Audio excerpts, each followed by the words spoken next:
بیایید با هم یکی از مهمترین قوانین انیمیشن رو یاد بگیریم. یعنی فاصله گذاری و زمان بندی. به عنوان یک انیماتور این قانون رو باید خیلی خوب بلد باشید تا بتونید انیمیشن های صحیح و جذاب بسازید. سلام. توی قسمت قبلی یاد گرفتیم که چطور با چیزهایی که توی خونه داریم انیمیتمون رو شروع کنیم. و توی اون قسمت کمی هم در مورد فاصله گذاری و زمان بندی صحبت کردیم. اگر اون قسمت رو ندیدید بهتون توصیه میکنم اول برید اون قسمت رو ببینید و بعد بیایید سراغ این قسمت. زمان بندی یعنی چی؟ زمان بندی یعنی شما چند تا عکس میگیرید در طول زمان. زمان بندی با تعداد عکس هایی که میگیرید مشخص میشه. مثلا تصور کنید من میخوام این آبجکتم رو انیمیت کنم. یه عکس اینجا ازش میگیرم و بعد حرکتش میدم. یه عکس اینجا ازش میگیرم. فاصله بین این دوتا عکس اونقدر زیاده که زمان کافی برای حرکت کردن به این آبجکت من بهش اختصاص ندادم. حالا اگر بیام یه عکس اینجا ازش بگیرم، کمی حرکتش بدم، یه عکس اینجا، دوباره حرکتش بدم، یه عکس اینجا، اینجا، اینجا، اینجا و بعد اینجا. حالا تعداد عکس هایی که گرفتم بیشتره و من زمان کافی بهش اختصاص دادم که از این نقطه به این نقطه برسه. پس زمان بندی یعنی من چند تا عکس میگیرم تا انیمیشن استاپ موشنم رو بسازم. اگر انیمیت کردن رو تازه شروع کرده باشید معمولا تعداد زیادی عکس میگیرید تا بتونید بعداً از لابلاش عکسای اضافی رو حذف کنید تا انیمیت درستی داشته باشید. و این بهتر از اینه که تعداد عکس کمتری داشته باشید و نتونید حرکتتون رو توضیح بدید. و اینجاست که فاصله گذاری مهم میشه.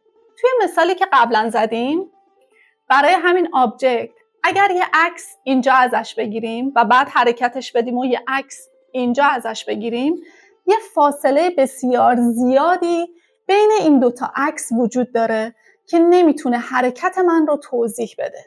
ولی اگر من یه عکس اینجا ازش بگیرم، کمی حرکتش بدم، یه عکس اینجا، دوباره حرکتش بدم، یه عکس اینجا، دوباره اینجا، میبینید که فاصله بین این حرکت ها کمتره و سرعتی که به من نشون میده کمتره و بهتر انیمیت من رو توضیح میده.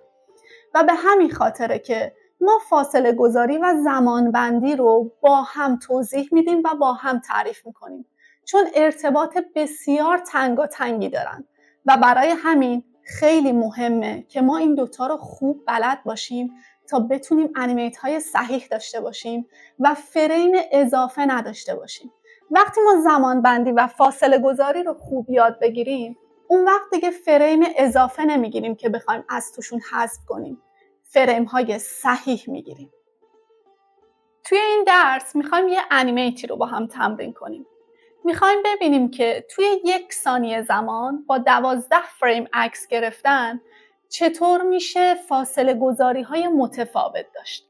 و من توی این برگه 3 تا فاصله گذاری متفاوت رو مشخص کردم و ما میخوایم یاد بگیریم چطور در 1 ثانیه زمان با فاصله گذاری های متفاوت میشه حالات متفاوتی از حرکت رو داشت.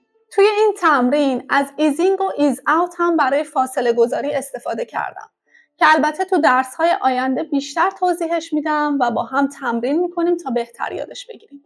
اما فعلا باید بگم که فاصله گذاری ایز اوت یعنی کم کم فاصله من توی عکس هایی که میگیرم بیشتر میشه تا به آبجکتم شتاب بیشتری بدم و برای ایز این فاصله گذاری هام از زیاد به کم تبدیل میشه تا شتابش کم بشه و متوقف بشه.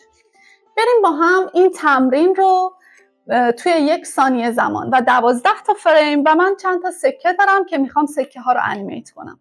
این تمرین رو با هم انجام بدیم تا بیشتر یادش بگیریم و مفهومش رو خوب متوجه بشیم.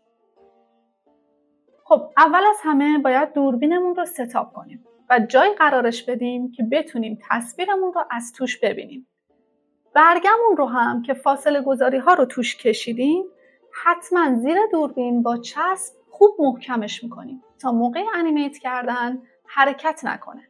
همونطور که میبینید من 3 مدل فاصله گذاری دارم. فاصله گذاری بالا یک نواخته، یعنی سکه من در طول حرکت یکسان و یک نواخت حرکت میکنه. فاصله گذاری بعدی و بعدیش ایزینگ ایز اوت داره و هر کدوم از این فاصله گذاری ها با هم متفاوتن. بیایید با هم انیمیت کنیم و بعد نتیجهش رو ببینیم تا ببینیم فاصله گذاری های متفاوت چه حالات حرکتی متفاوتی رو به ما منتقل میکنن و چقدر فاصله گذاری تو انتقال حالات مختلف حرکت میتونه مهم باشه.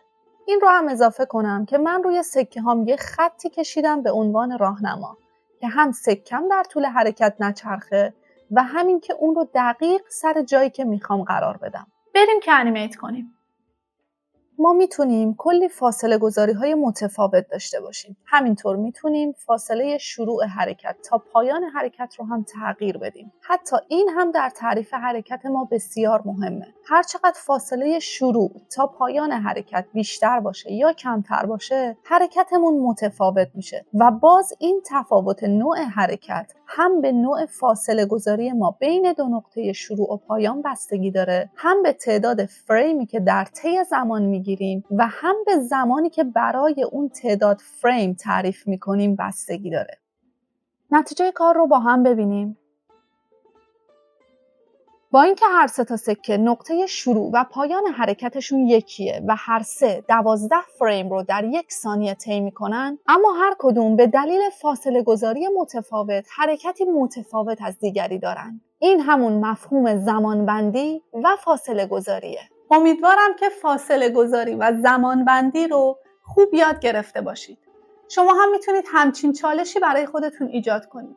میتونید با استفاده از هر چیزی که توی خونه دارید این حرکت رو تمرین کنید و با استفاده از اصول انیمیشنی که یاد گرفتید این فاصله گذاری ها رو بازسازی کنید.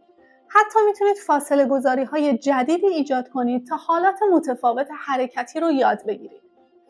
اگر سوالی داشتید حتما توی کامنت ها ازم بپرسید. ممنونم که همراه بودید.